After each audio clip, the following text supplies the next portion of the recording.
Everybody to our Friday morning session. I think we're here just to really talk about our financial projections, and I'm just going to turn it right over to our city manager. All right. Well, thank you. Good morning, everyone. It's nice to see you all on a Friday morning and have some coffee at a meeting, which is a little bit different, but good at the same time. So as the mayor said, we are going to talk about finances today and our financial projections, and we've talked about this quite a bit. We've all known that this conversation was forthcoming. So there was a lot of work that went into putting these projections that we're going to go through together. And I want to thank Karen Dilber in our finance department, our finance director, for working on this and really going through all of our revenue and expense lines, line by line, trying to figure out what might happen to those over the next 5 years. And projecting anything beyond 2 years gets really, really difficult. If we went back 5 years and tried to figure out where we would be today, I'm pretty sure our numbers would be way off. Even if you look at the numbers that were put together during the property tax issue last year, those numbers aren't exactly the way things have played out. So there are a lot of things within the macro picture at work, inflation, interest rates changing, all those things that all have an impact on these numbers. But I think Karen's done a really good job of trying to figure out where we're headed. So I did include, and I'm not going to go through it in the meeting, but if you've got any questions about it, I did include in the packet just for public transparency. And I also gave it to the board, all of the underlying assumptions behind these projections. So I have had residents in the past that have wanted to sit down and go line by line through projections, through our numbers to make sure that they're accurate. So we wanted to be open about that and show everybody what we're working with. So those were provided for everyone's review. So I'm going to go ahead and open this up. And we'll start looking at some numbers here. So, why is this off my screen? Okay, so what we really wanted to do here was show numbers 4 different ways. And so one concern that the board has had consistently, or something that we've discussed, is that transfer from the capital fund to the general fund to help it balance every year. So we wanted to look at where's revenue going over the next 5 years with and without that transfer. And then also on the expenditure side, with our waste collection contract coming up, it ends in September of 2023. And as we've said, we need to go out to bid early next year. So it's really kind of an urgent conversation for us so we can put together this scope and ready to hit the ground, first part of the year so that we can bid it, we can select a vendor. And if there's a change of provider, that we have plenty of time to roll that out to make sure that on October 1st, the service continues and it's seamless. So, but we did want to look at, and because the question was specifically asked by some members of the community, if you just took away waste collection, free waste collection, and had residents directly billed for it, would you be able to balance the budget with that? And we felt that was a really important question as well. And we thought that would be good information for the board, just to know right out of the gate that one really expensive service that we had, that's about 7% of our budget overall, if that was eliminated from the budget and turned over to residents, could we make that work? So Karen has put together the revenue numbers with and without that capital transfer. Those are the first 2 lines, and with and without waste collection.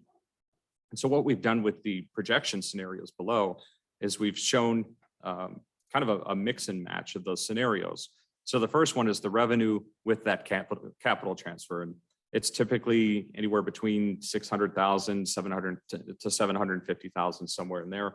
It gets a little bit higher in the out years. But if we continue to transfer that money and we continue to pay for waste collection, so this is status quo, this is where we are today. We just keep doing what we're doing. Where do we end up? And you can see on these numbers here, we've got our deficit this year. We've got a deficit next year that's less than this year. And there are reasons for that. A lot of that has to do with like the one-time expenses we have. So the comprehensive plan is in there that's quite expensive. We got the compensation study. We've got some other things in there that are kind of driving that cost. But anyhow, we also know that we're going to have we should, if the revenue continues the way it is, have a nice, increase again with sales tax. At least for 2024. So we've projected that it's still going to go up pretty significantly next year and then start to taper after that. But anyhow, you can see that the deficits continue and they are going to grow over time. And the key numbers down below, and this is the percentages that you see here. In 2024, you can see we're at 54%. So we're still above that 50% operational goal that the Board of Aldermen has set. But in 2025, we start to dip below that. And we start to get into those towards that action threshold where we'll take immediate action to avoid getting to 25%, because you always want to stay above that. And these projections, again, going 5 years out, you can see that in 2028, we finally break below 25%. So this is status quo. This is just doing what we're doing. Yes. Can I just to clarify in my own mind, Yep. You made a comment in your video. The CIP transfer is, as I think you said, in order to pay for things in the general fund, that capital things that in the general funds, and we've made that change this year to a higher number, right? That's correct. So there are going to be more things in that, right? That's correct. So that number is going to fluctuate and it is going to grow over time. Okay, and that transfer is coming out of the capital improvement fund, which is funded by the sales tax, right? That's correct. There's a dedicated capital tax. Okay, I just wanted to clarify where that it's not just, That's a it's not great just point. funny money going back and forth. That's a great There's point, actually- and I should have mentioned that. So there's a dedicated capital tax that can only be used for capital purposes. We can, however, book some of that to operational expenses related to capital. So engineers' salaries, for example, if they're working on capital projects, consulting fees, other things that might be within the operating fund that relate to capital, we can book those. And that's what allows us to make that transfer. So I know the conversation always comes up that it's related to the firefighters, and that's when the transfer started. There's no doubt that started in 2019 is trying to find a way to get a little more money to the general fund. But the amount that's transferred, there's no correlation whatsoever between that and the cost of any kind of personnel outside of those capital eligible expenses. So there is a legitimate reason for having it. Correct. Correct. There is a legitimate reason. For Okay. it. And it just Yes.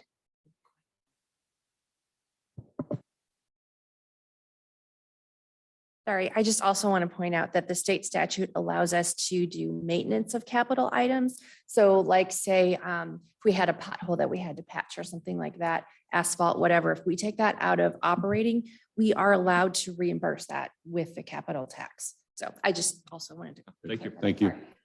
Thanks. Sorry to interrupt. David, I was just gonna just in terms of, the capital fund, is that pretty much everything we fix around the city? So for instance, we're moving that money into the general fund so that, prevents us from using a significant sum to potentially fix infrastructure around the city, right? Okay. So that's kind of like, yes, potholes, but also big things like the public works building. So that makes it harder to do big capital projects around the city. Correct. So as you Yeah. take money from the transfer, or when you transfer money out of the capital fund and you put it over in operating, while you're extending the life of items we have, or you're paying for those support functions really that we have for our capital projects, it does diminish your ability to take on new projects or, larger renovations or anything else. So, as we looked at a few weeks back, and I didn't bring the slide today, the capital fund is relatively healthy. And really the concern is more on the operating side. But we do have quite a large unfunded project list. And if that transfer wasn't happening and you kept 750,000 or whatever it is in the capital fund every year, then your ability to check more of those items off would certainly be there. So any other questions about that capital transfer? Yeah, About it. I have one. David, Yes. are you discussing also, is our credit rating affected by the reducing our fund balance? Yes. So, you always want to be above 25%, and they'll tell you that. But the higher your fund balance, the greater the chance that, you can pay your debt and therefore your credit rating's higher. I can tell you that last time we had our ratings calls when we did the refundings early last year and at the end of 2021, or at the end, we had one at the end of 2020, we had one in 2021. But anyhow, we had a lot of uncertainty at the time as we were going through that refinancing, and our revenue numbers were way down. And we were able to preserve that AAA credit rating because of the money we had in the bank that we had in our fund balance. So it is important to to have that. And that way we could make the case that, hey, there is financial uncertainty. We do have issues with revenue. We are running a deficit. We do project we're going to run a deficit, but we have time to figure that out because of the money we have in the bank. And Moody's, at the time they did the rating, they were comfortable that we'd be able to make good on our promises. Mhm. Thanks. Thank you. David, I had a question. To the extent we take on a big capital improvement project in the future and we seek financing, does the likelihood of getting the financing at all turn on how much we contribute to the project ourselves out of the capital fund, so that the less money we have in the capital fund would hurt us in terms of financing?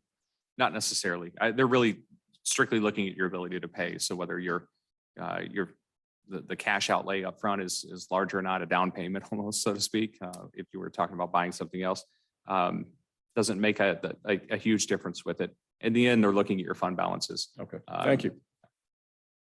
Can you talk a little bit about, so it doesn't look to me like the CIP transfer is like a fixed amount, like it's not 500,000 or 750,000 year over year. Correct. What, can you talk about how that amount was calculated for this exercise and projection? Sure. Karen, can you?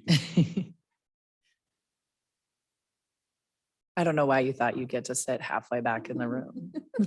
I like the exercise walking back But and that's forth. true. It's good for you. So the initial number when this first started, I'm not really sure how that came about, but for the projections that I've put together, I just put in a standard 5% increase, taking into consideration all the different avenues, the different maintenance items, like David mentioned engineering, salaries. I was considering road maintenance, any type of capital item maintenance, and its projected cost out 5 years. So I just added on, for the purpose of these projections, a 5% increase year over year. So is it essentially sort of like maxing out what's allowable as a capital, like a transfer from capital to the general fund, or? So in terms of what's allowable, the statute doesn't cap us at Okay. what we can spend it on. If we decided that we weren't going to make any more capital purchases or do any type of capital improvement, we could use that funding to maintain the capital items that we have. So there's no real cap. If we decided we weren't going to maintain it and we could get rid of the tax, which obviously we don't want to do because we want to maintain our capital Yeah. assets. I'm trying to think of the So best. way to I answer guess the what I'm trying to question. figure out is it kind of taking, based on what you said about like imagining a 5% increase, did you kind of start with where we are and then look at like maybe an assumption that that's going to increase about 5% each year? Or did you look at like what expenses we have to make that are capitalizable, or do you know what I mean? No. Like, do you understand the I question? do. I Yeah, think am I being understand what you're clear? asking. Yeah. I did not look at what, like a specific financial goal that we need to meet. Mhm. I just looked at what I assumed we were using it for when we did the initial calculation, all the different things that I've mentioned, and kind of factored in the cost increases, because, right now we're seeing high inflation. Sure. And so I kind of smoothed it out over 5 years, instead of assuming like next year is going to be huge and the next year is going to be really small. So, and you'll see that with some of these other projections, because, we can't really know what's going to happen. So the items we took out of the IRF and we've moved into operational, I did an average to kind of, figure out how much we would spend each year. But like some years will be higher and some years will be lower. These are just, kind of averages. So I kind of did the same thing with the capital transfer. Okay. Just kind of try to factor in different items that may come into play in the next, few years to figure out what that percentage increase should be. Okay. I think that helps. That help? Okay. Thank you. And I don't think we're maxed out Yeah. with that number we had. If we wanted to, we could get into detail where, if a vehicle is a capital purchase, you could do everything related to a vehicle in your operating fund and attribute that to it, along with probably mechanic salaries and all that equipment and everything else. You could probably balloon that number up quite a bit if you wanted. Historically, though, we've tried to increase that, those eligible items almost in the same manner that our expenses generally are increasing, just to try to keep pace with it. But I imagine if we got in there and really went through a lot of detail, you could inflate that number if you wanted to. Right. And I'm not advocating you're for a taking more larger from the transfer capital from fund, and which is CIP. a That's bigger not- concern. That's definitely not my goal, but Right. like theoretically, that would be an option. or Yeah, whatever. the We're tricky not- part is the balance, and that's kind of the dangerous thing about these transfers is you're trying to balance your operational needs along with what you need to spend on capital.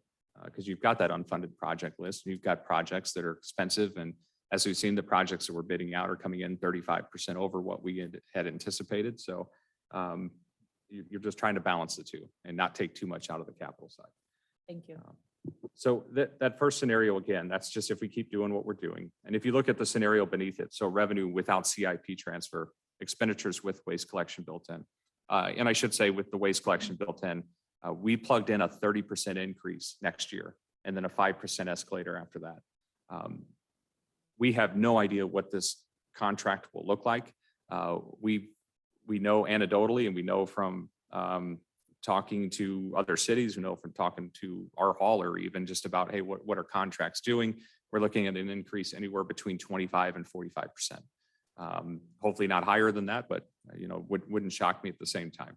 So we use 30% for that number, and whether that's going to be good or not, I'm not sure. But it's again, that's a big jump.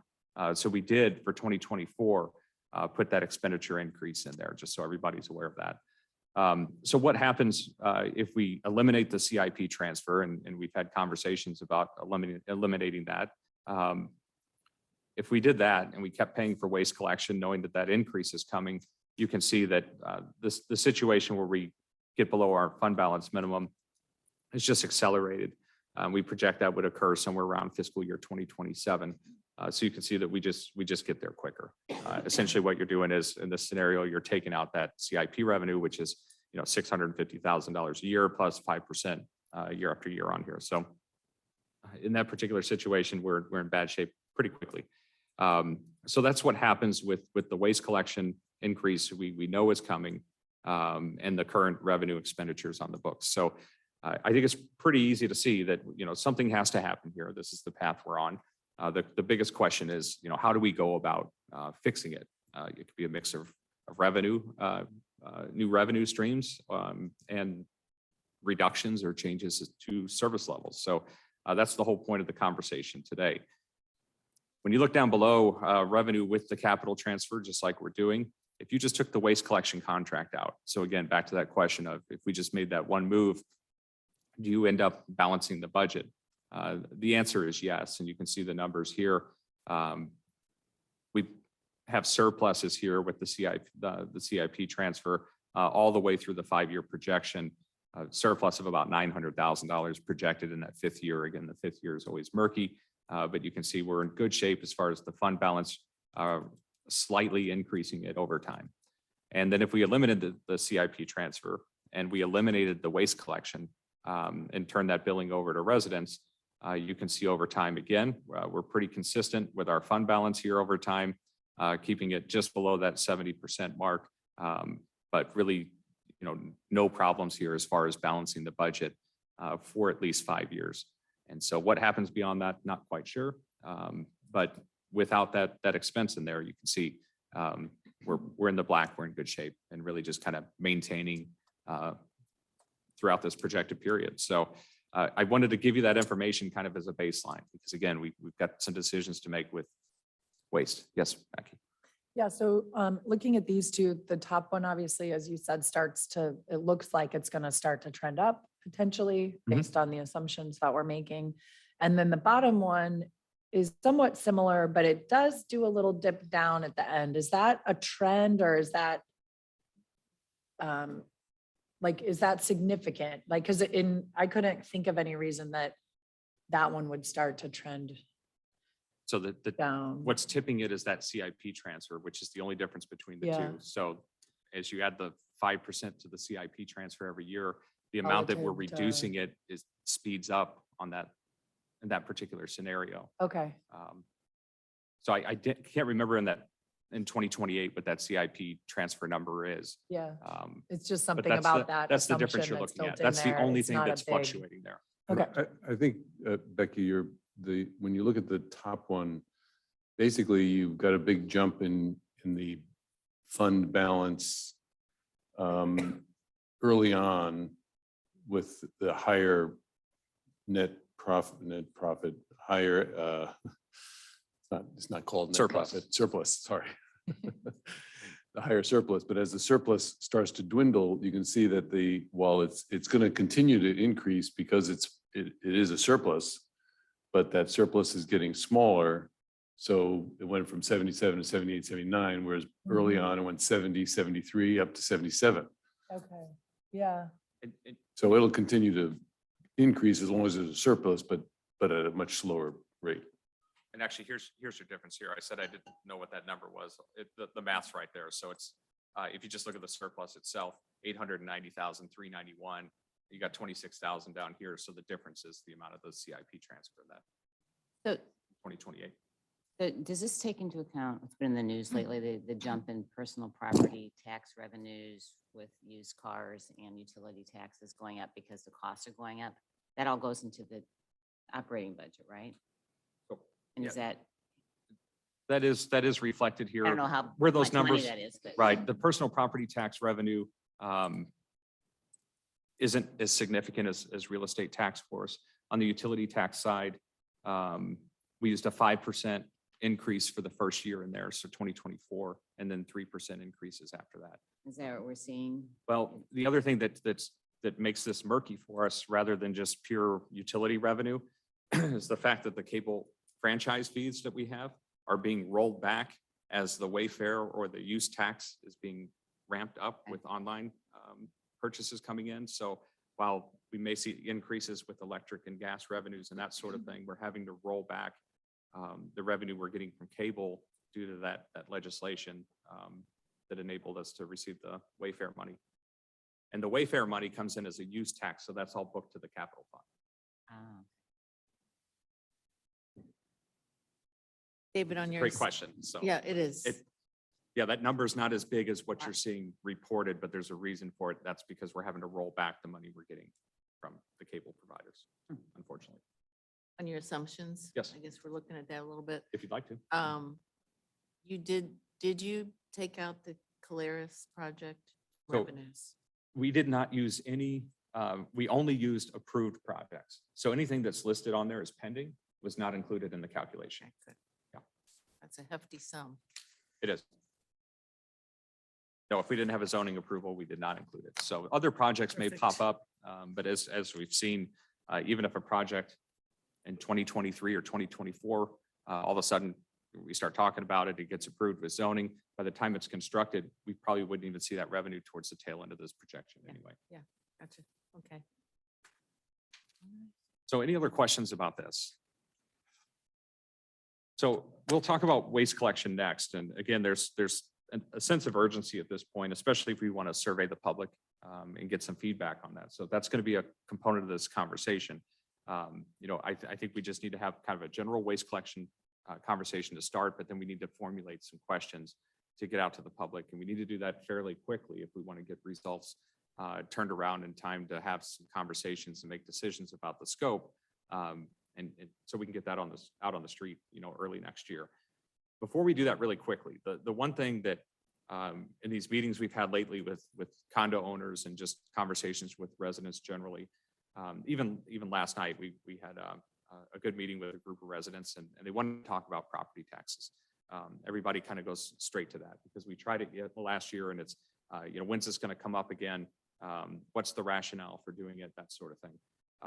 And I'm always quick to say, hey, that decision hasn't been made. I don't know if that we'll have that conversation certainly with the Board of Aldermen to figure out where things are going. But the one thing I feel like last time we didn't communicate very well, and I think is a kind of a striking point, is if you look at the typical single family home here in the city of Clayton, the tax bill is right around 10,000. It's actually a little less if we're looking at the median home value. If you look at the tax bill itself, people just think I pay $10,000 a year in taxes. I'm just getting killed on taxes. Where's all that money going? we need to do a better job of communicating that our piece of that is 9.5%. So of that total bill that you're paying, that's a big number, 10,000, we're getting $950. But then when you think about that on a monthly basis, that's about $79 a month is what we receive that we know we're going to get. That's your base rate really to live here, is $79 a month is what you pay. And for that $79 a month, you're getting our parks, you're getting the best police, you're getting the best fire you're going to find anywhere. You're getting the leaf collection at the curb. You're getting the best snow removal in Metro St. Louis. You're getting your waste picked up behind your house at no charge. And all that stuff is happening for a base cost of about $79 a month for a house that's worth $850,000 or so. To me, that's a pretty significant value that you're getting for what you're paying. And when you think about what you spend $79 a month on, that's your internet bill. That's maybe a fraction of your power that you pay for, your electric. It's a dinner. We pay $79 a month on all sorts of things, but I can't think of anything that provides as much value as what we do for that amount.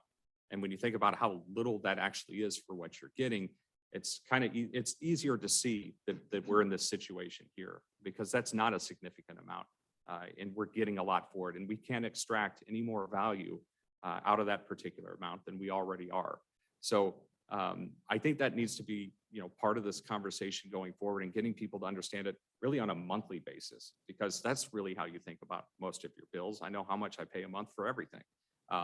But for some reason, when you talk about property tax, it's always what I pay per year, not on a monthly basis. And then also you're thinking of the total bill, not the fraction that actually comes to us to do what we do.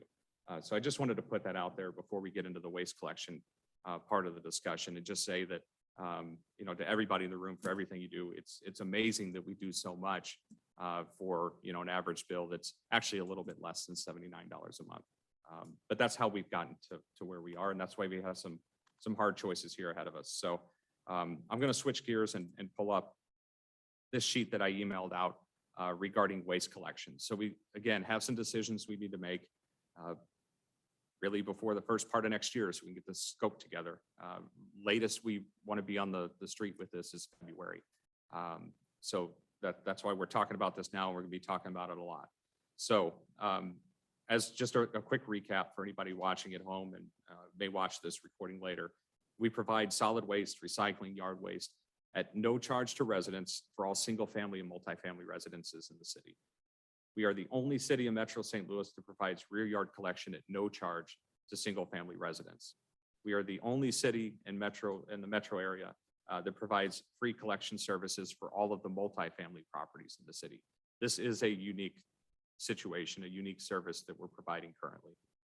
In the current fiscal year, we're going to spend $2.25 million to provide those waste collections at no charge to residential properties, which is, again, a significant amount. Typically in a given year represents 7 to 8% of our operating fund goes towards waste collection. The contract we have right now, again, expires on September 30th, 2023. So the next fiscal year 24, will have a new waste contract in it. The bid documents for those waste haulers must be developed and posted again no later than February of 2023. So I just wanted to go over that background again so everybody kind of understands the situation and the reason we're talking about it now. So really, I think the first question that we need to ask, because this is a component of the scope, is do we want to continue to provide waste collection services at no charge to residents? And what that looks like if we decided to turn that over, the billing to residents, is they would be billed directly by the hauler. So the city can't send out those bills and process that. We'd have to add additional staffing, but the biggest impediment to that is with the Hancock Amendment, it would be considered a new user fee if we were to collect that money ourselves. And if you do that, then you have to put a proposition on the ballot and go out and get voter approval for it. So I don't know if, I think there's one city maybe left that still does that billing in-house, but they also have utilities, so they have a billing department basically. Other than that, everybody turns that fee over to the waste hauler, and it's wrapped up in the contract. Yes. When we last talked about this, didn't we look at some municipalities that have a separate tax category for waste? So it's separated out? There are some cities that pay for waste collection themselves, And they've gone out and had ballot issues where they've gotten property tax increases specifically to pay for trash service. Dedicated funds, right? Yes. They've committed to their residents that the revenue that comes in for it will only be used for waste collection. So again, if the hauler's got the burden of doing the billing there will be administrative costs. There will be, billing costs. They'll have, if they're sending out hard copies, they've got postage and everything else with it. But one of the bigger parts that people tend to not think of so much is the debt collection as well. If you have people that aren't paying, typically in your contract, it's going to say you're going to pick up their trash really no matter what. We can't have trash piling up. So they'll pick it up and then they have to go after people to try to collect those debts. And there's an expense there to the haulers. So that's a key decision we need to make. And if you looked at the other questions that are down below, we need to talk about the scope of services itself. So should single family collection services remain the same? This is a huge one. And this is, I think a pretty big part of this discussion here. So right now we're providing one pickup a week for all of those waste types. So solid waste, recycling, yard waste. We do that one time a week. So a question is one pickup per week sufficient? Some cities have 2 pickups a week for solid waste, that sort of thing. Really, if your recycling numbers are good, if people are recycling the way they should, one solid waste pickup will typically do it. And I feel like we're doing a pretty good job there. But I would ask the question, is that enough? Do you ever hear from residents? I'd love for the truck to come by twice. The next part is that curbside versus rear yard discussion. So again, we provide the rear yard service, which is unique. There's only a few cities that do it. Typically, it's a curbside automated where they have a truck that's got an arm. It's compatible with the container. It dumps it. There's a driver. There's nobody running around outside the truck. They're actually haulers and cities to provide the service that do not allow drivers to get out of the truck at all because of work comp concerns and that sort of thing. They just want them in the truck using the arm all the time. So the collection certainly looks different. This is push it to the curb and they come by and get it. The curbside collection would cost less than rear yard. We know that there are savings there. For the cities that we have information for, there's typically a premium to upgrade to a rear yard service if they offer that option. And in a lot of cases, it's close to double.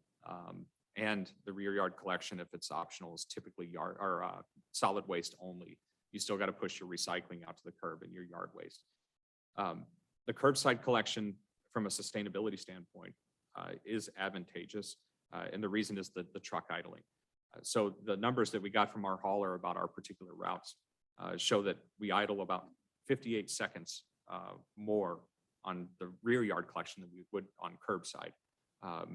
So that idling time, if you calculate that out through the course of a year, we've got over 2,300 single family units. Per collection, we spend about 37 hours idling trucks here in the city. 2 collections per week, 1 trash, 1 recycling. That's about 3,800 hours a year that trucks are idling here in the city with the rear yard collection. That's on top of what they would do with a typical curbside service. It doesn't take yard waste into account either. And yard waste is hard to calculate because it fluctuates with seasons. And then we have some residents that take advantage of that. We have others with lawn services where they haul everything off. So yard waste is hard to factor into it, but there is the environmental consideration. The change to curbside collection on the initial contract would have some sort of capital outlay built into that. I fully expect that would happen. So if they were going to roll out containers for 2,300 single family units, they probably don't have those just in stock. So there's a big capital outlay where they've got to buy those containers and deploy them for both recycling and for trash. So pretty significant expense there.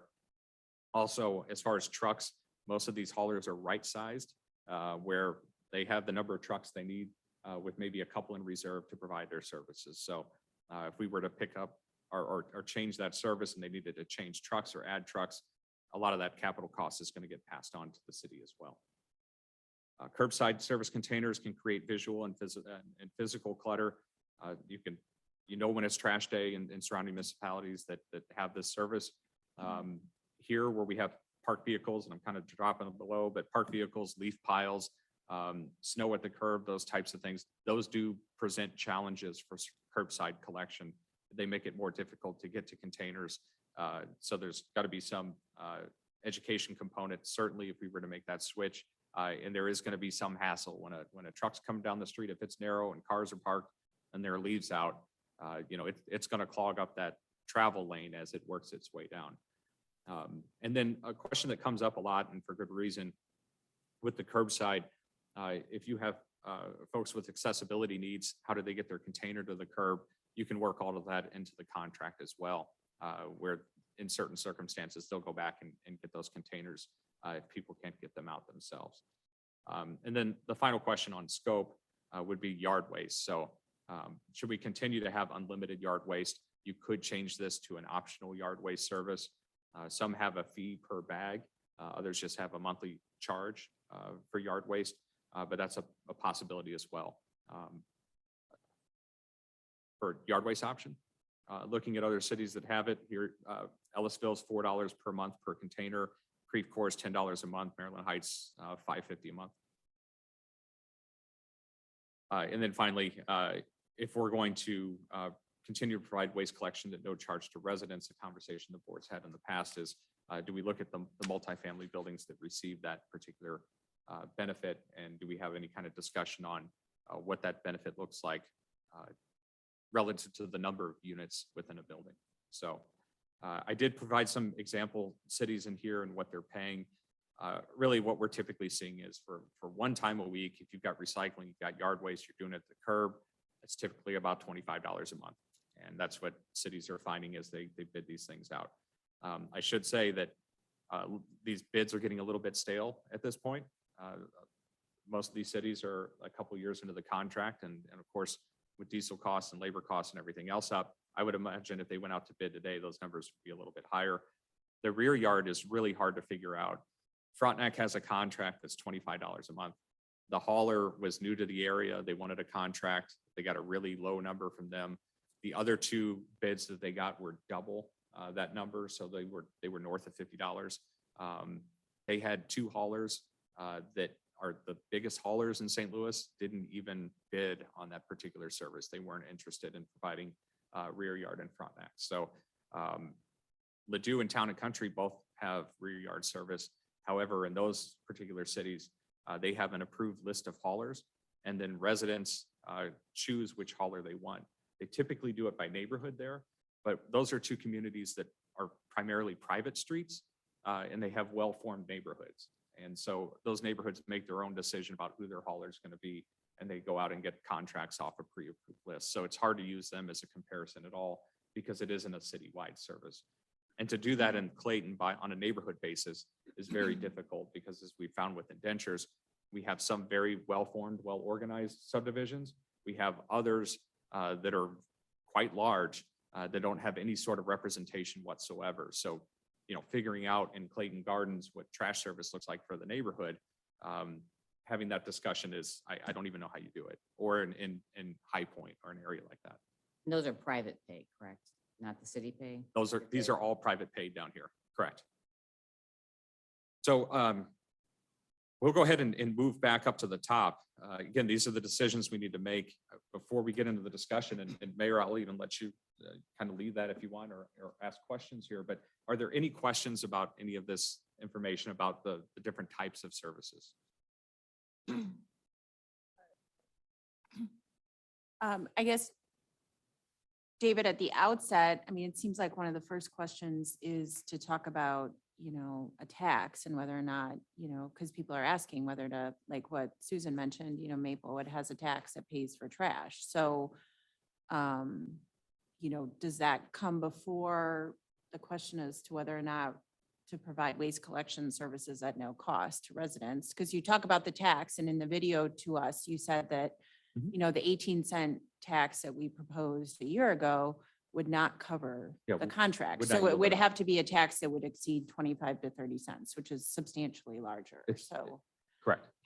so I guess from my point of view, I'm not sure that a tax for trash is worthwhile at this point. You're looking at about a 50% increase Right. of the tax rate here for residential properties in order to pay for trash exclusively with that increase. Yes.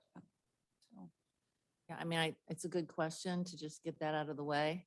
I don't think that's really a good option at this Right. point either. So I think what we're trying to do here is because of the numbers that our staff has crunched, it's clear that the easiest, simplest, most direct way to balance the budget is to do something that most other cities are doing, which is to have our residents pay for their trash service, whatever that trash service is comprised of, so I think I'm sitting here looking at this. It's been hard over the past year for me to wrap my mind around that idea that we don't provide trash anymore. But I really seriously think that's the only way to go. So, Yeah, I think in considering that though, it's the same people paying and there will be, I think what you estimated, a 20% increase in what each resident is paying. So, we're just changing.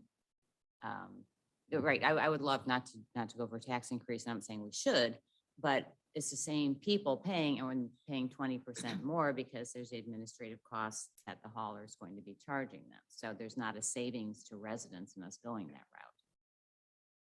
well, I think A, we don't know that it'll be a 20% upcharge. That's number one. And B, even if we were to continue providing the service free to residents, we would be facing significant increases one way or another. So I'm not sure in the end, we can negotiate, I think as a city, a really good rate for our residents. The fact is that the way we're doing it now just isn't sustainable. Right, and I'm not disputing that. We all should be aware though, that residents will be paying more because in addition to whether the city or residents paying, there's going to be the administrative charge, which we don't know the amount, but it's going to be, there's debt collection, as David said, and all these other things on it. Each individual resident will be paying more. Right. You're either paying the tax or you're paying for trash. Right, Like, and it's the kind of like, individual and billing, it's, right, and the yeah, I individual mean, they're billing gonna- is more expensive than having the Right. city pay it. Right, we'll But get a then- better deal than the individual resident. right. But Yes. if we go out for a tax for 25 or 30 cents or whatever the case may be, then we're hamstringed on using that tax only for trash. Right. And 5 to 10 years down the line, if things continue to look, not great, it would be hard to go out for a general tax increase on top of a trash increase. So I think the other part of that is that we know from our, from the last attempt to increase taxes, which was not specifically tied to waste collection. And from some of the conversations that some of us have had with residents since then, what we know is that there remains a very vocal and active part of our community that opposes any property tax increase that's related to this. And so it's very hard, I think, based on what we know right now, to imagine that ever being successful, even though we can believe that for many people, it would end up being a net savings. The fact is, like, if we can't do it, we can't do it, right? And so unless we hear from, a vocal contingent of residents who are, active on the other side, that actually see that the city administration of waste collection as a beneficial service for us to provide, and they can make the case for that in contrast to the folks that are opposed to it, I don't see that we really have that as an option, regardless of whether we think it's like truly like smarter or better savings for people or something else. And so, that's kind of where I've come around to, I think, kind of, as Michelle said, that, it's taken me a while to be like, okay, maybe this really is just what we're going to do. And the results, I think, ends up being, hopefully, I think I've got questions too, but fairly, somewhat like equitable in that if you're in a high rise, the hauler is going to determine the cost of what it is to collect trash there and charge those people for that. And if you're in a house, you're going to get that. And if you're in like a mid-size multifamily, you're going to get a different rate. And we can expect the haulers to accurately calculate that. And people will be paying based on the actual service that they're receiving, which seems appropriate to me, as opposed to based on like the, the value of their property, which is what a property tax increase does. Well, it's more right? fair because the big multifamilies aren't subsidizing, let's say it's rear yard or even single family somehow, they're not subsidizing it, which is one of the big reasons they opposed the property tax for trash. Yeah. But I think to follow up on that, it's not only it's more equitable, but it's clearly not inequitable, which is, I think, what would be argued if we tried to deal it with a property tax, which would give rise to an argument for opposing a property tax increase and probably a formidable opposition, and that would be a fair objection. So again, I think it suggests that property tax is not the way to go. And one other Can I- thing, Susan, to your point, I do hear your point for sure. But residents in other communities that are paying for their trash face the same issue. This is not like we would be inflicting something on our residents that everybody mostly isn't already doing. They Right. are covering not only the cost of the service, but the cost of the bookkeeping behind it. Right, and I'm not trying to take a position on what we should do, but I want us to be aware of that. The other thing that, again, just so we have all the facts, there are a lot of communities out there, and I don't know the cost of all these things, but so many communities say, 1 trash bin and 2 recycle, or they limit what they pick up that's covered by the city or whatever else, or charging for the leaves. There's a lot of different compositions of the services provided, and I have no idea what the most economical and sustainable approaches are. It's not just that we either pay for everything or we bill our residents directly. There's a lot of different mix in there. I also don't know if we can, when we bid, is it possible to bid alternatives? If we don't, we're guessing all these things. What does it really cost to get backyard pickup today? What does it really cost to have once a week? If we had 2 things that were palatable to us in representing our community, would we double bid it just to see what the difference in cost is, or is that not something? No, we can that ever is do? something we can do. In the billing component, that's one of the reasons for asking this, but also because for obvious reasons, it solves the budgetary issue. So that's Right, why no, that's which is question very number 1 on here. appealing, I But agree. question 2, I think, is where you get into those bid alternatives is what does the service look like? And I think that's, that particular discussion, you're going to have people that are going to have all kinds of different ideas about what the service should look like. And if we have a couple that stand out and we're kind of on the fence, what should this ultimately look like? You can always bid it with 2 alternatives and make the decision at that point in time. Because very often when people have very strong opinions until they see the price tag that goes with it.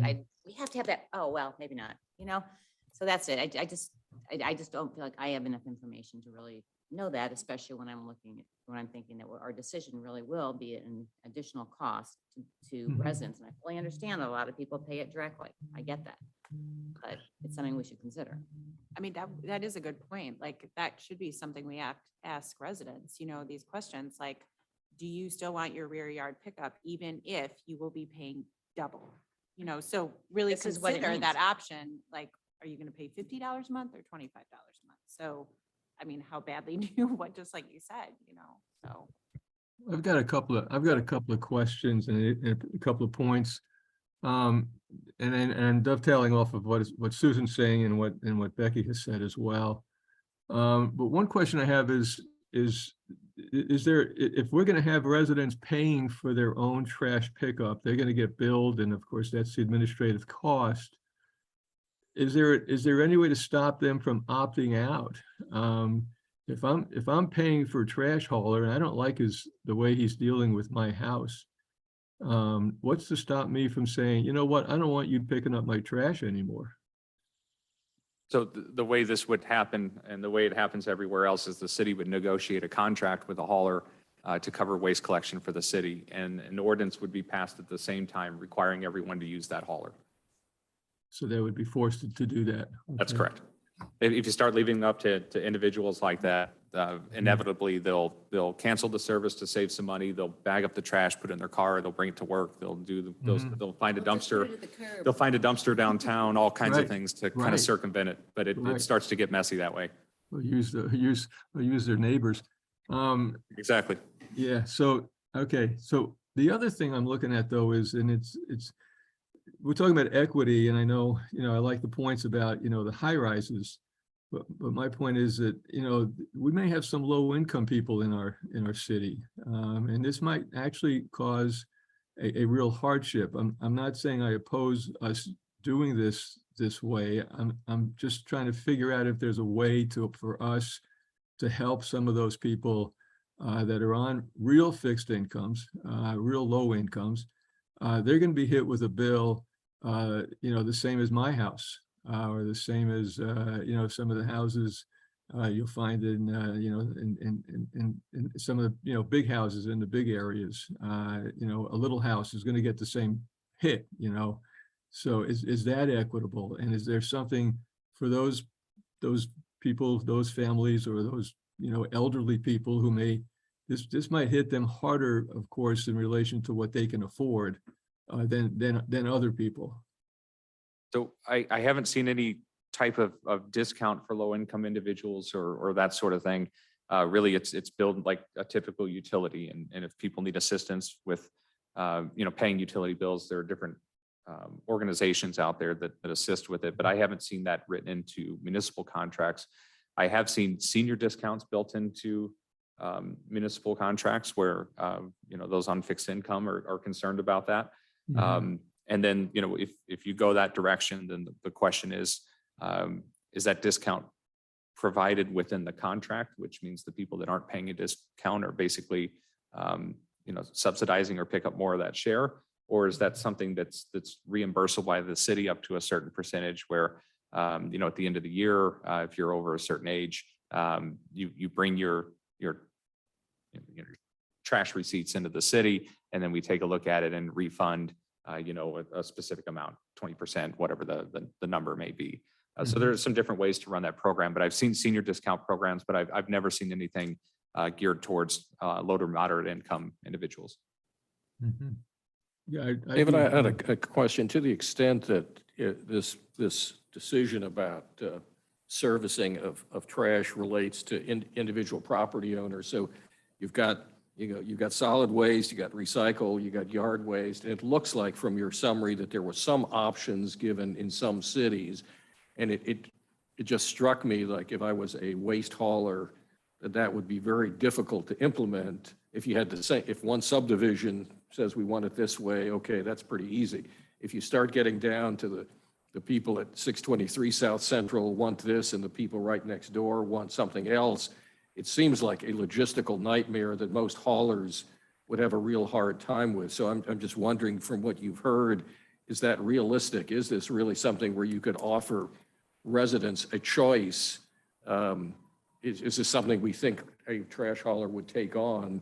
Would they have to have a computer in their computer? So this address gets this service. It just seems to me like it would be very difficult to actually carry that out. Yeah, so there are a couple cities on here that have a rear yard option. We can pay extra and they'll get the container from behind your house. They only do that on for trash, so they don't have to keep track of it for those recycling and yard waste days. So yes, administratively, it is somewhat of a burden. They've got to keep their system updated and know who's getting what service. So I think that's always a little bit of a concern to the hauler.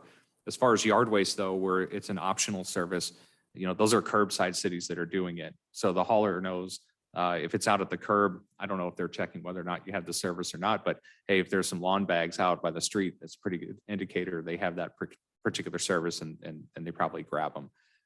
So when things are put out at the curb, it's easy to identify that it's there and we're going to pick it up as we go down the street. That difference though between I got 2 curbside houses and then 3 rear yard houses and then curbside, then rear yard, keeping track of that on a route is difficult. What makes it even harder is you need 2 different trucks to provide that service. So logistically, there is a lot that goes into that. Thank you. Well, I'd like to put a thought out there, which is this, we talked a lot about doing a survey previously and figuring out exactly down to the, fine hairs, what kind of trash service we ought to put forth. But I think, if we are going, and that was kind of, I think, behind a tax increase move. So at this point, if we think we are you know, if we're moving toward just charging people for trash and not having something on the ballot, our residents are going to be hit with sort of, it will be a big change for them. It'll be an increased cost. They'll have to figure out the bill. You know, it'll be something new and different that they'll have to adjust to. And I'm wondering if we should also hit them at the same time with a change in the service level. So in other words, you know, there's a lot of talk about eliminating rear yard, which maybe we should. I see a lot of sustainability reasons and other reasons to do it. But is it too much all at once to say, hey, you're going to pay extra now for your trash, and by the way, your service is going to be downgraded? Don't know, but I'd like to put that thought on the table. And I think if we do a survey about, do you want rear yard, don't you? Well, what's going to happen is pretty much single family homes are going to say yes, the condos are going to say no, and we'll be at the same place we were, you know, with that other argument. So just something for you guys to mull over, because I really think it's a lot to ask of people to do all of that at once. I think though, in making our decision, we need to have asked. Because we have to say we're informed by the survey. And if, I have no idea where it would come out if we also said, this is, your cost will double or whatever it is with rear yard versus this, which do you prefer? If you put the cost on it, I have no idea, but you're right, the condo versus the residential or the single family will be different. And I also wonder, again, just throwing it out to think on is there a basic level that the city can provide? And then, because you see this, if you travel, you see, again, charging for every bag of leaves you have out, or charging for your excess cans, or we want to encourage recycling, but is there a basic level, and then people can pay an additional if they want more? I don't know. I guess it gets hard for the hauler to figure out what we talked about, who's where or when. But It does. It's doable. One of the concerns that I think we always have is just the more complicated it is, the less desirable the contract is, the more you're going to pay. And in some cases, you may not get many bidders at all if it gets overly complicated. But those are all things that we can work through. And that's why I think if we had a couple different ideas, and a bid alternates may not a bad idea because they may be interested in one of those services and not the other. And you can see how that plays out.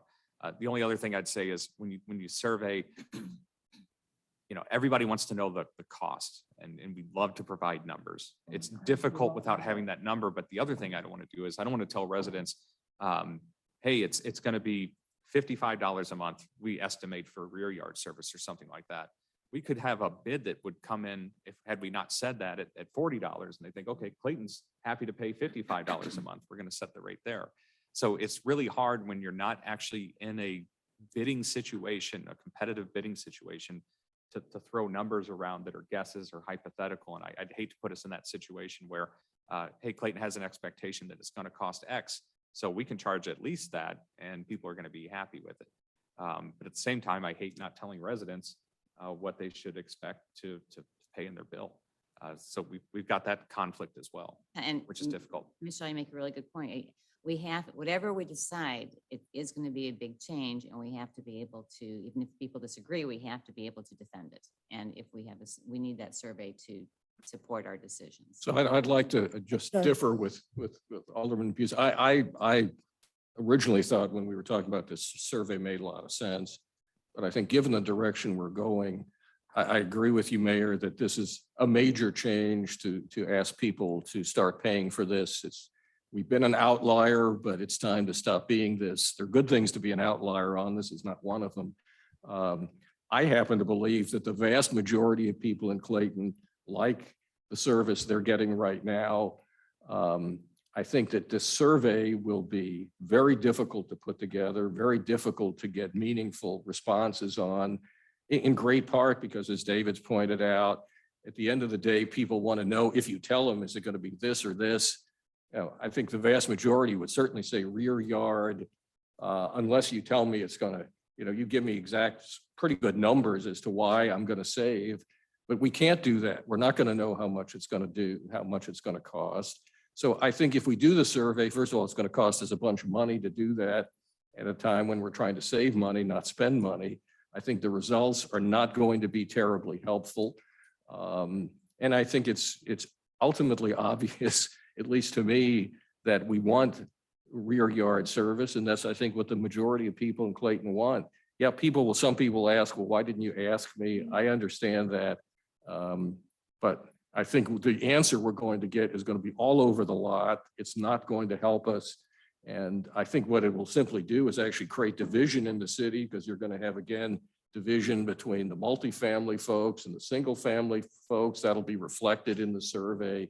So I think actually the survey would be counterproductive at this point. So I believe this is a path forward. It's pretty bold to actually tell people after all these years they're going to have to pay for their own trash collection, which frankly seems to me to make a heck of a lot of sense. And so that's the route I would go. Well, I, oh, go ahead. I just strongly disagree that we think we have enough information or evidence to say that the majority of Clayton residents prefer rear yard pickup. I think we all individually have different anecdotal information. We have actual data from our last survey, which was highly inconclusive.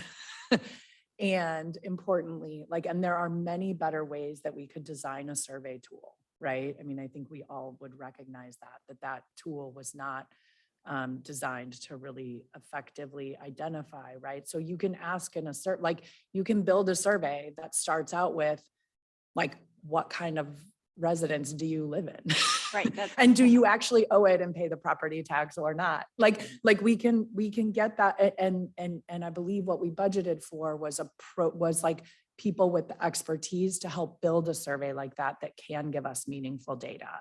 And it may reinforce what some of us think we know, and it may give us new information. But I think we owe to do that, because my anecdotal experience is much more mixed than yours, Gary. And so I'm not comfortable saying that it's obvious one way or the other.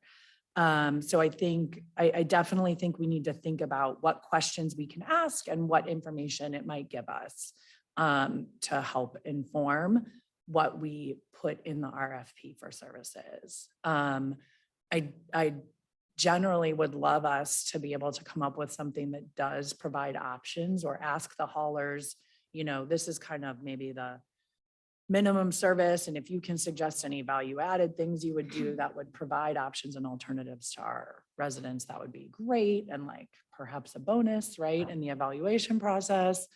And I also think we need to consider looking at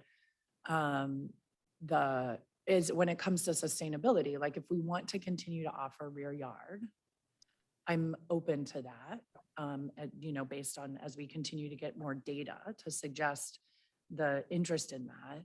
And I think we need to also be very aware of the fact that there are people in our community who don't like the fact that a vehicle idles in front of their house because they're not allowed to bring their trash to the curb. And we have an ordinance in place, I believe, that prevents people from taking their trash to the curb. I don't think that that's a requirement of Republic, that the trash be in the back. Is that accurate? That's a city requirement. Right. So we could right now, from a sustainability perspective, adjust that ordinance and say, if you are concerned about sustainability and you do not want a truck idling in front of your house to come get your trash in the backyard, you have the option to bring it to the curb. And the guy will save, minutes, thousands of hours a year, potentially, coming and collecting your trash. But still then, if you don't bring it to the curb, they will go back and get it. So we're not taking away the service from those who want to do it. So I think we need to think about a variety of options, and as much as we can do to actually gather meaningful data from a survey collector who is trained in developing questions that will give us the information we need, and giving options where we can. Bridget, did you want to make a comment? Just that I feel like I've been telling people, for many months now, we are going to engage with you to find out how you feel about trash. So I do think it's very important that we send out a survey. And just like Becky mentioned, I think it's important we can ask in those surveys, what kind of home do you live in, you know? And it seems to me that gathering that data wouldn't be terribly difficult. But I think, I guess one of the questions I had was, depending on that data, can you fashion, you know, as part of a bid set, can you fashion different, I guess, neighborhoods that would maybe do rear side? Or do you envision, David, that the whole city would either do rear or curbside? I think we need to go citywide, just Okay. because it's going to be hard to differentiate between neighborhoods. Or if we did it just for those neighborhoods that are organized, then if you're in a neighborhood that doesn't have organization, then I'm not sure that that's necessarily fair, that you didn't get to choose for yourself.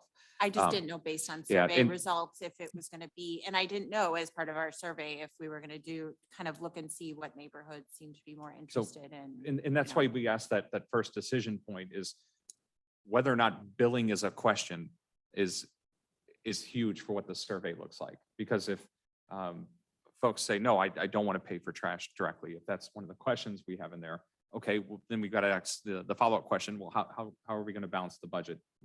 How would you prefer to, contribute more money? And that survey looks totally different. If we're just talking about scope of services, I think it's going to be something that's relatively easy to tailor. We do have a research professional that we've got under contract on an hourly basis, so we can run questions by and make sure that those are accurate. You know, we've got our communications manager in the back of the room listening to the conversation. We're ready to go and start putting questions together, based on what this generalized scope should look like. On the asking the question about what type of residence you're in, I think that's an important question to ask, but we need to remember as well is if we're turning over billing to residents, I don't know that a multifamily resident that just has a dumpster that they'll pay a portion of. I don't think they care what happens in the Right. neighborhood because it doesn't necessarily affect their bill in the end anymore, because they're not contributing to what a single family resident would pay. The single family residents are paying their, on their own. But for simplicity's sake, especially in this bidding environment, and if we're going to ask for a rear yard service, which most of the haulers don't want to provide at this point, if they still do, I think it's really important that we have some sort of consistency citywide and not try to break it up in individual chunks.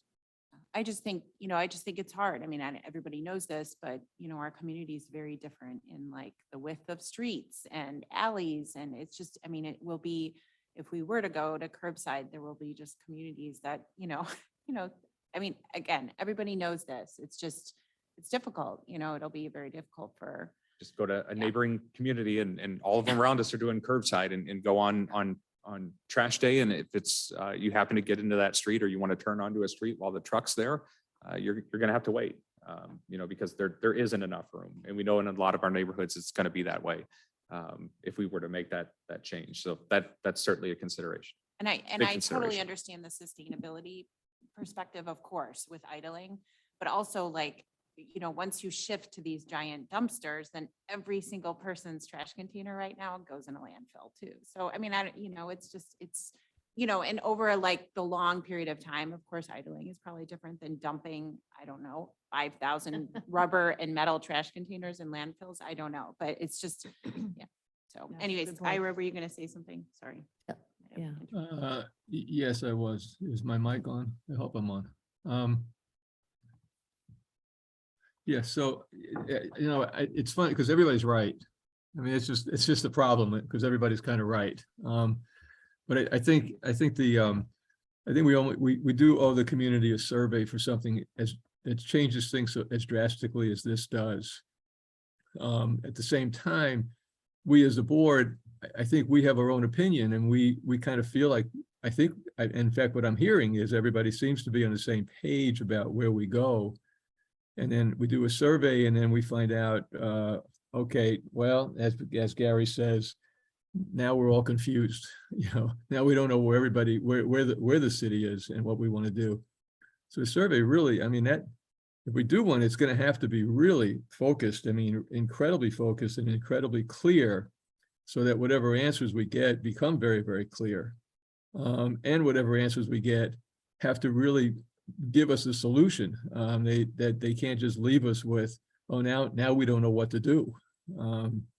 So it's a conundrum for sure, and a lot depends on the quality of that survey and how we can put it together so it's clear what it is we're asking and that there are clear choices that are being made for us to be guided by if we're gonna use the survey to be guided.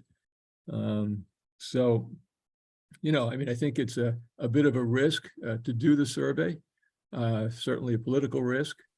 When we have judgment that, as our judgment, I think should carry the day, you know, because that's what we're being asked to do, is to, you know, be able to make these decisions for the city. That's why we were elected. So it's a tough choice to make, but I kind of, I think I fall in favor of us doing the survey, doing something that does get some opinions from the city back.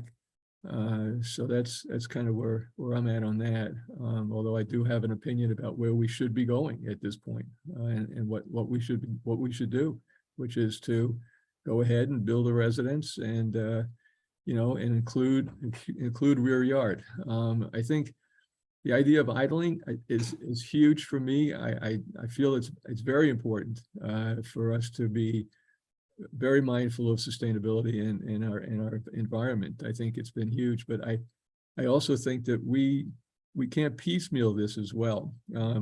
First of all, it's a huge thing to change to begin with, so I agree that that's probably something we have to consider, that, you know, making a major change like this and then saying, okay, and then by the way, you know, you're going to lose this very high quality service that Clayton has been famous for a long time.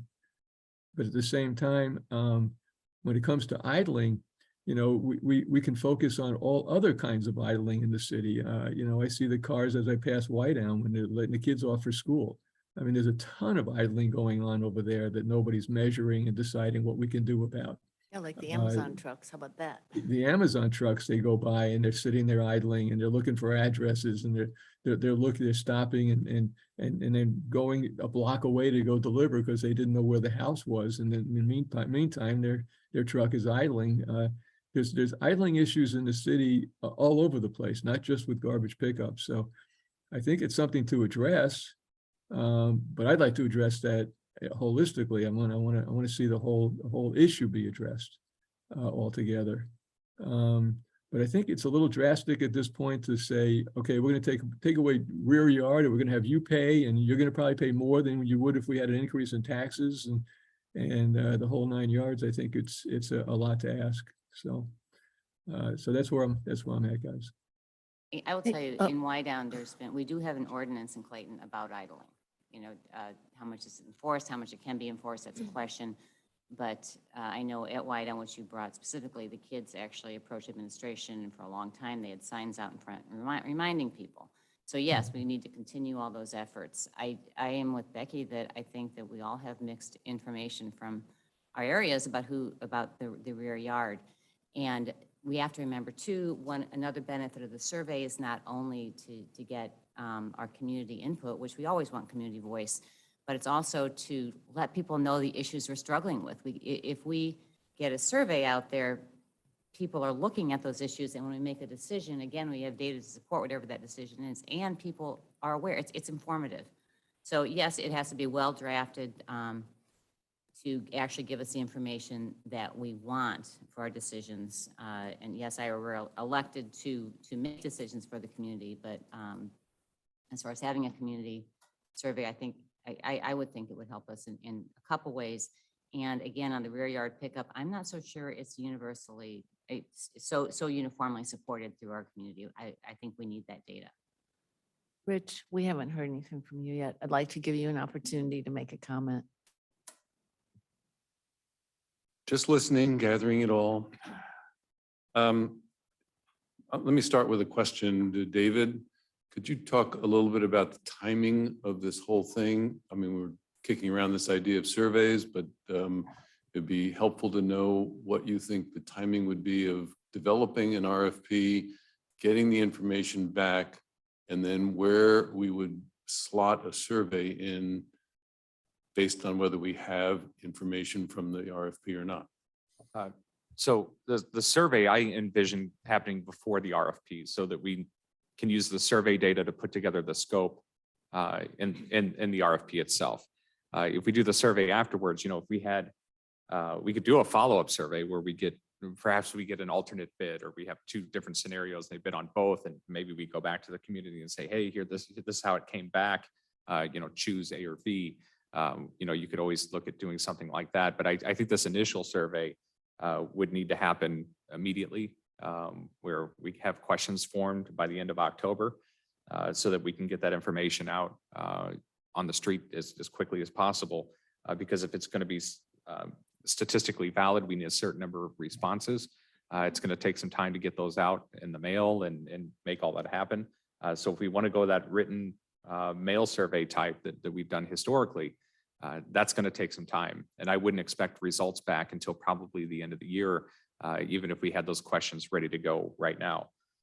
We would then have to make some decisions about the scope immediately first part of next year. And again, I think we would have time to go ahead and get that contract together. The follow-up survey we'd be cutting really close as far as trying to get an RFP together in time.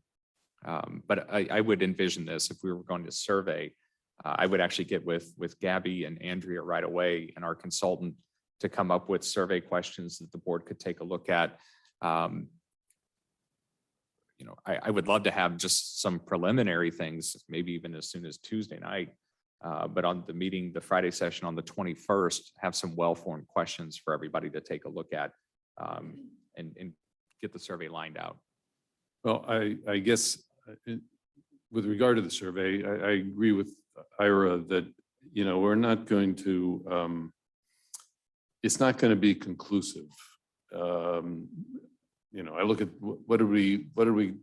the tax results, which are somewhat of a proxy for what we'll get in terms of this survey, because that was the issue, was what, 48%, 52? Is that going to give us a mandate to make a decision on anything? No, we're going to end up, sitting here kicking it around. So I'm not sure that in and of itself is going to give us a lot of direction. It will be informative. We'll get lots of input, just like we do when people come up and stand at the podium and give us their ideas. So I guess having spent quite a bit of number of years responding to big RFPs, very often what we had was a basic set of requirements. And in some cases, there was requirement A, requirement B. And then they always said, and tell us what else you think we should be doing. So that they were saying, so we would be saying to the haulers, we need a curbside number, we need a rear yard number, and tell us in your expertise what else we should be thinking about in order to provide the best service for our residents. I think that is a perfectly legitimate RFP and one that would give us some information. That's why I would wondering what the timing was, because then you could come back having gotten some of that information back and then go to and ask, are you willing to pay this much for rear yard or not? So I'm asking the question whether that timing would work and whether we could put an RFP together that way. Any good company should be able to respond to an RFP in a reasonable amount of time. Back when I was doing this and having to respond to General Motors, they would give it to us on December 15th and tell us it was due January 2nd. Sure. And they all went off. It always on drops holiday, right before a holiday. And they went off and on it's due holidays, right so they weren't after. available to answer questions. Right. I think they can turn them relatively quickly. The reason you build such a cushion in these is just the deployment time for a potential change. So that's where the rush is at. So They need to know what's going to be pretty early on. right. And I should say this too. I mean, we talk about the survey and we commonly think about it as we're gathering data from the community. This would certainly be structured where before they answer any question, there's a pretty good narrative about, hey, this is the situation. This is how we got here. These are the advantages of both types of services. This is what they look like. All the considerations, the kind of things that are on that decision-making sheet that we have here. You know, I see that as an opportunity to get out ahead of it and kind of make the case, this is why the changes are coming in the first place, and then ask the questions and try to gather the data. But if we wanted to go RFP first to get some of that baseline information, I think we could do that and follow it up, and we would still have time for it. I don't know, we haven't talked about that a whole lot. Yeah. The other consideration too is, will they hold their rate that long? Yeah. You know, if we ask for the numbers now, or we ask for it in November or December, are they going to hold that until October 1 of, Right. 23? That's a long time. Well, so I personally am, as I think others have said, I think the rear yard is where we should go so that we don't make that much of a change. For all the reasons other people have said. But I would like to throw out one suggestion as an alternative, having in a previous life lived in Ladue and paid for my waste hauling. Basically, the guy came, parked his truck in the subdivision, and then ran around in a little go-kart type thing with a thing on it, and picked everything up and then took it back to the truck. So there was no idling really going on. And it seems to me that as an alternative or even a requirement would solve some of that and still keep rear yard pickup. So just a thought. You might want to. That's something we hadn't considered. Just to go off on a little, were you done, by the way? Are you sure? Just go off on a little side tangent about that. I worry about idling too. And I actually put in a call to Republic this week. I was just asking if we decide as a community to keep rear yard, are there any things we could be doing to reduce the emissions or to make it more sustainable environmentally? And my first thought was turn off the truck every time, because what they do is they pull up and the truck is there, and then they run around to 2 or 3 houses right there, dump it in, and then they move on. But I was told that really doesn't help to turn off the truck, which I sort of question, but anyway. The second thing though that they brought up to me was, we have these 2 types of trucks. We have the natural gas and liquefied natural gas, and we also have diesel. And diesel is much more offensive. I think they told me something like the natural gas trucks reduce emissions by 40% compared to diesel. Yeah. So, but that's pretty big. And so I question, can we say that we want only natural gas trucks? And she said, we probably could. In fact, right now, out of 7 trucks, we have 3 natural gas trucks. So and those are the ones being deployed in the single family rear yard neighborhoods. So just saying, I think that along with some of these questions you're asking, when we do put out the bid, I think we should ask that question, what else can we do to reduce our carbon footprint with our trash, even though we have these extraordinary services? David, you dismissed all of my brilliant comments, but okay, I'll tell you later. Yeah.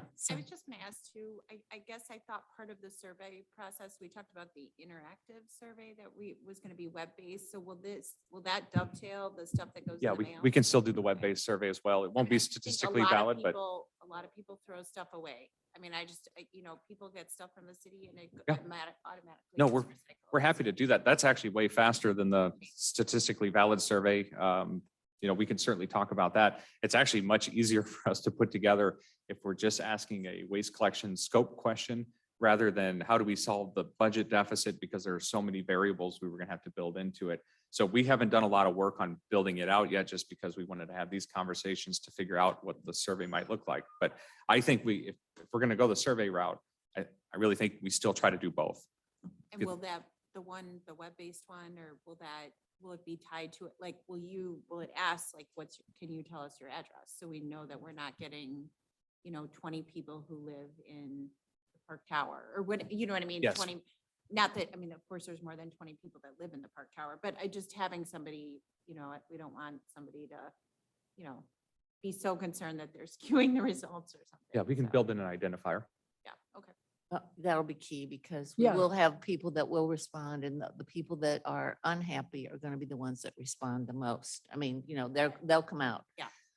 The other thing is, I'll just say, I think listening to Gary and Ira and Rich, I mean, I think we're going to end up, I think, not changing our service this go round, but we can do the survey. I just don't know that I just don't want surveys to complicate things and confuse us, as Ira said, with all these different options and, you know, people, if we have to go out and explain to people, here's your billing process, and now you have 28 options on how your trash is going to be picked up, and it's like, oh no, what do I do? I think it's a lot to throw at people, and I think that we should really not forget that. If we do the survey, we have to be able to really discreetly define single family versus others, because those are the people that are going to be very unhappy if we take away that service. And I mean, I know we have all anecdotal. I've got mine. Yeah. I haven't talked to a single person who hasn't said to me, keep my rear yard, I'll pay for it. I'll pay double.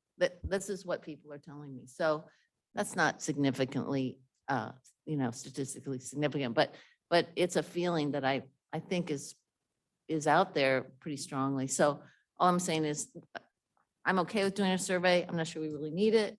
I'm not sure it won't confuse us, but if we can make it really specific and really focused, then maybe it can help us just support whatever road we go down. I don't know. Is I there- think, I was just gonna say, notwithstanding what I said about survey previously, I mean, I think it is a question of timing and having more information that is available in the survey. I still think that to go out with a survey now when we have no idea what the cost differential is certainly going to prove non-conclusive kind of information for us. So if we can do a survey at the right time with the right information, that certainly is beneficial. Certainly, if we're going to turn responsibility over financially to each of our individual residents, they should feel like they've had some say in it. At the end of the day, we're elected to represent the entire city, not individual property owners, and we have to do what's in the best interest of the city. And I think we need to figure out a way to get there. So I think trying, frankly, to rush through a survey now when we still lack adequate information, specifically financial information, I think a survey at some point might make sense. I don't think it makes sense now. And I think it will produce divisive and as has been said, non-conclusive information. Rich, you had something. I'm just going to ask the question, and I don't know, David, whoever. The difference between a survey and holding public hearings. Could you, anybody have any opinions about the difference? We could do the public meetings.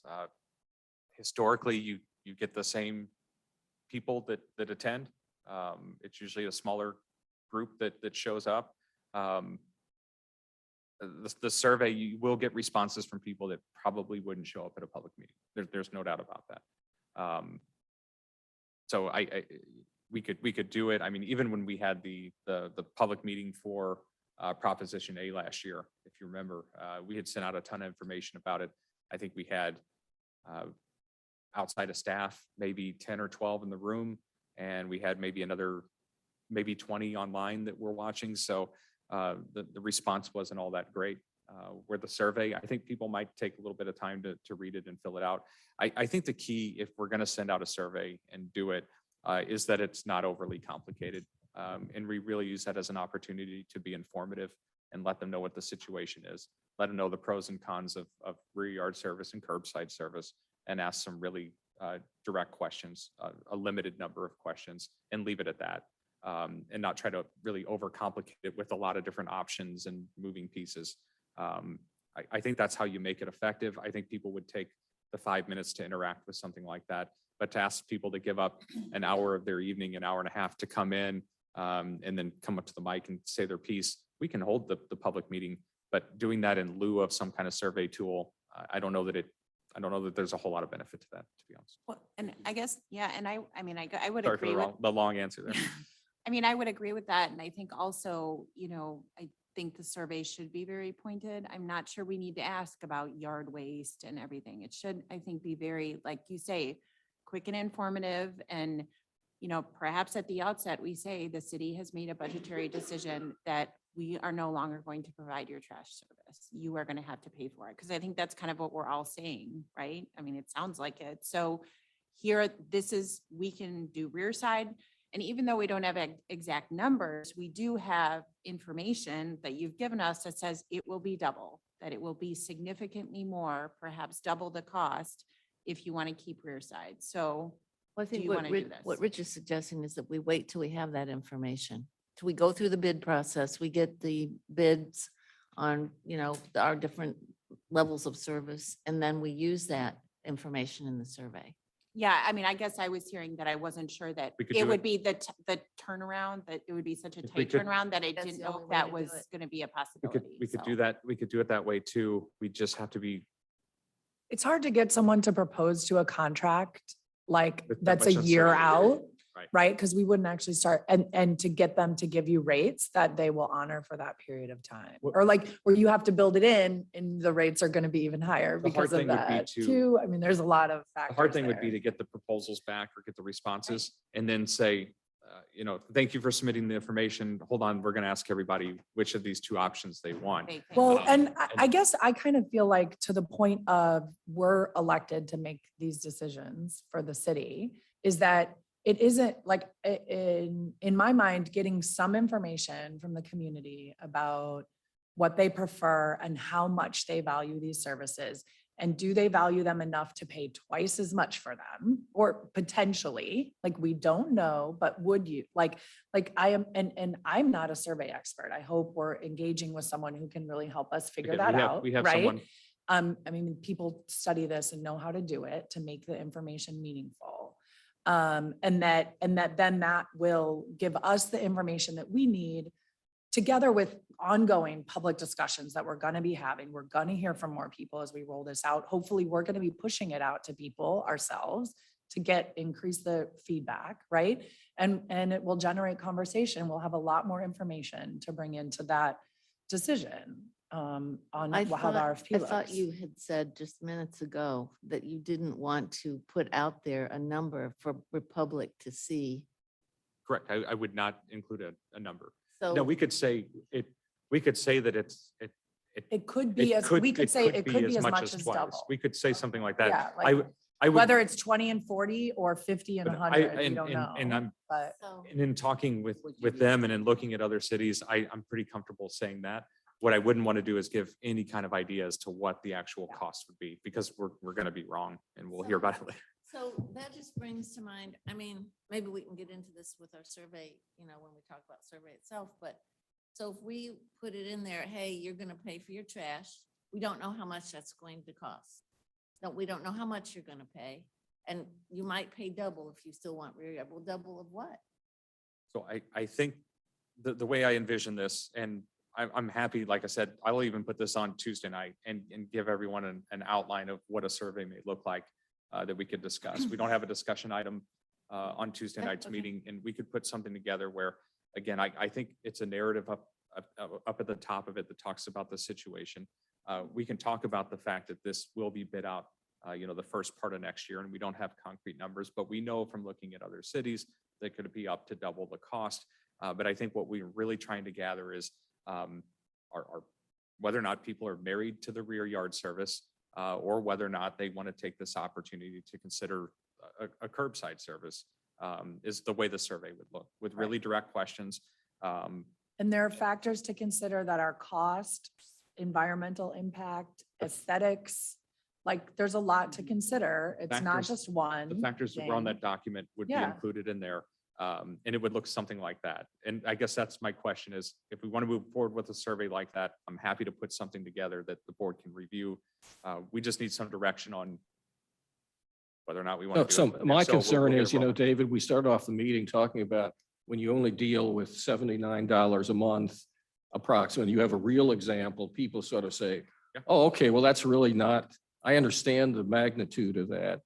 If you go out and you don't really have numbers and you simply say to someone, you can have X or Y, and Y is double the amount of X, then I think people's natural inclination, or I guess Bridget used the word significantly more, and again, we're not writing the survey right now, but I think it clearly creates results that are not terribly meaningful when you can't really tell people the actual dollar figure. I understand the problem with giving a dollar figure, but the minute you go on, you know, the bias is obvious in the question. Do you want this or do you want to pay twice as much for that?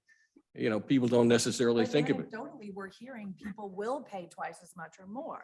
So. Right. the So why are point we is asking them to act- say it again? Well, because we're trying to actually get a more significant data set of how true that is, right? So anecdotally, people on this board are saying that people have told them that. Can I we, don't know. No one's personally said that to me, but I believe it. I don't doubt it at all.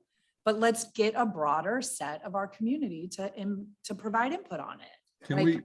can we wait to argue about how we do this survey until we see the survey that's proposed to us in terms of what we want to do with the survey? I think it's important for us to do that, but not maybe now, because we don't really see what those questions are even looking like. But I'm hearing David say that we're not, that we're not going to focus the survey on whether people want to have a tax or whether they want to pay on their own after a negotiation from the city. And I agree with that. I don't think the survey should in any way involve the question of whether or not they want to raise taxes, because a survey, if we go by that, and then we go out and raise taxes and we lose, and we've lost all this time and it's not going to make any sense.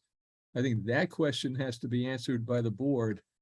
And I agree with David. I think the focus needs to just be to what extent to what extent do you feel a backyard pickup is something you want to keep paying for? So that's my input. Well, I think, that's fine. I think you're right. We're kind of getting into the weeds on the survey here, but it'll be important to see what the survey could look like, I guess. It will help us decide in the end if we even want to field it, because I do have a lot of concerns about what we'll really get from it. And it is money that we could devote to something else. And educating our residents about the direction we're trying to go is really important. And I'm totally in the boat on doing that. So we would have to find another way to get the word out at the challenges and what our decision choices have been. Yeah. I'm happy to sketch something up if everyone would like to see it, if that's the next step. Yeah. And I mean, if you could show us how we're going to make sure that we aren't asking people that live in the Crescent whether they want rear yard pickup. We don't want those things mixed, because the results are going to be Well, and I mean, we clear. could always, We don't have to do a survey to I mean, we figure could that always out. look at being more targeted too, where if it's online, you put in your address as an identifier, and Gotta then be. You we need can the talk to information, the, you just need to know where it's we coming can from. talk to the survey company, and maybe they can even tailor this so that it's single family only. Right. That's great. So- I mean, it has to be pretty contained, if you will, to get a good answer, I think. Still don't know about the double of what, but As we're sitting here listening to people talk about what is our job, where do we make decisions, for the city. There is an argument that could be made that says, well, if we've made the decision that we're going down this route of having the residents pay for their garbage, we believe that's within our purview to make that call. It's also a very easy step to say, well, and all we're doing is making that decision and not changing anything else. I could argue that I feel comfortable saying that's the only decision we've had to make. Everything else stays the same. And therefore, when we get we're only getting into the survey because we're wondering whether our residents would rather pay this much money or that much money. And where their value is and that sort of thing. So it gets pretty squirrely, I guess, for us to try to make those calls.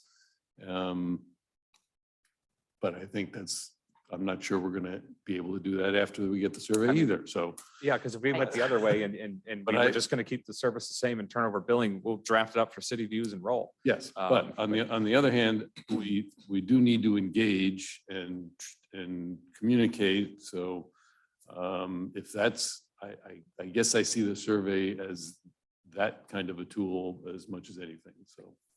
I guess I'll just add this real quick. The way I view it ultimately is if we're turning over the billing and we're doing the survey, what we're saying is we're buying we're buying the service for them. We're determining what they're going to ultimately pay for.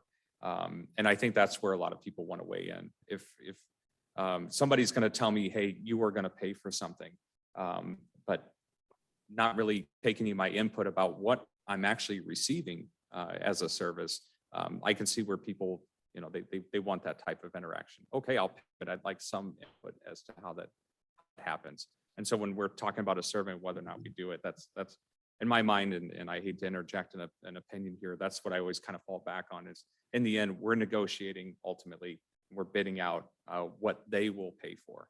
And this is just an opportunity for us to listen to what they might want to receive as a service. I think there's a lot of value there. I really do. But then in the end, we've got to make the call. And- Oh, and No doubt, it's clarify- the board's decision ultimately.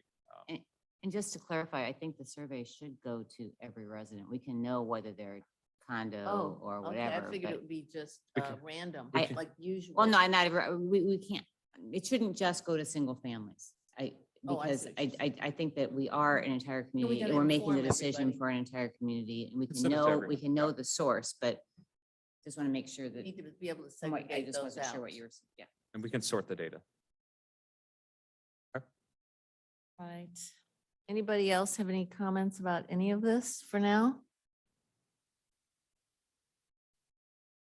Okay, all right, I guess we are concluded. Do Yeah, we this is have any great. This other? is- I appreciate the conversation. This is an extremely complicated topic. I will get together with Gabby and Andrea. We're going to put some time, June, on the next agenda that will go, it'll be posted today for Tuesday, and we're going to have a sketch up of a survey and determine whether or not we want to go that direction. And we'll pick up the conversation there. I will mention one thing that we're going to need to adjust in those projections that Matt had brought up yesterday. We talked yesterday afternoon briefly in the hallway, but he just reminded me that on the waste collection contract, that 2.25 million, there is a very small component of that that's actually the city's trash service for our facilities and then also the city's events. So if buildings turned over to residents, there is a portion that the city is going to get billed for. So I just want to build that into it. It's not a significant, Matt, it's not a significant amount, but it is going to be a slight adjustment, party pooper. right? We got to have our survey. We get a survey too. Yeah. So anyway, I just wanted to let you know if you see those projection numbers again, there's going to be a really slight change in there. It's not going to move anything really, but there will be that Catch. adjustment. David So or the mayor. that is a you good guys can catch. fill out We the were just survey. looking at a big chunk You and can be in charge of deciding how the city Oh, wants good. to. It'll be in the back. We're not taking it out to the curb. Yes. Okay, everybody, thank you very much. We'll see. Have a great weekend. Thank you, David, for all Yeah, your thank you, work. Karen. Great job. yeah, thank you all.